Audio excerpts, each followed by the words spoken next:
आज एक बड़े अहम इशू के साथ मैं आपकी खिदमत में हाज़िर हुआ हूँ। इस्लामाबाद में एक ऐसा इदारा है, दीन दरसगाह है, जिसका नाम है ادارہ علوم اسلامی, और ये इदारा 1986 में कायम हुआ और 1994 में 17 मील के करीब एक जगह है जो इस इदारे को मिली, और ये तकरीबन 74 कनाल जगह बनती है, रकबा बनता है। यहाँ पर ये इदारा शिफ्ट हुआ। इस इदारे की सबसे बड़ी खूबी ये थी कि इस इदारे ने पाकिस्तान में उन तमाम लोगों को हैरान कर दिया जो ये समझते थे या ये बात कहते थे कि पाकिस्तान के जो दीनी मदारिस हैं वो सिर्फ़ और सिर्फ मजहबी तालीम देते हैं। The Prime Minister of the Islamic Republic of Pakistan, Mr. Saeed Yusuf Raza Gilani, also awarded students with awards.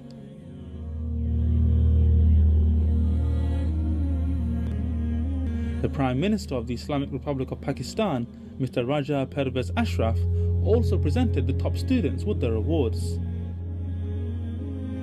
ये वो इदारा था जिसने ये अलम बुलंद किया कि दीनी इदारों के अंदर असरी तालीम भी दी जाएगी और दीनी मदारस के तलबा पर जो ये छाप लगाई जाती है और ये लेबल लगाया जाता है कि वो असरी तालीम हासिल करने की हैसियत या काबिलियत उनके अंदर नहीं है, तो इस इदारे ने खामोश किया, और ख़ामोश इस अंदाज से किया कि रावलपिंडी इस्लामाबाद का जो बोर्ड हैं, इस इदारे के बच्चों ने हर साल उस बोर्ड को टॉप करना शुरू किया।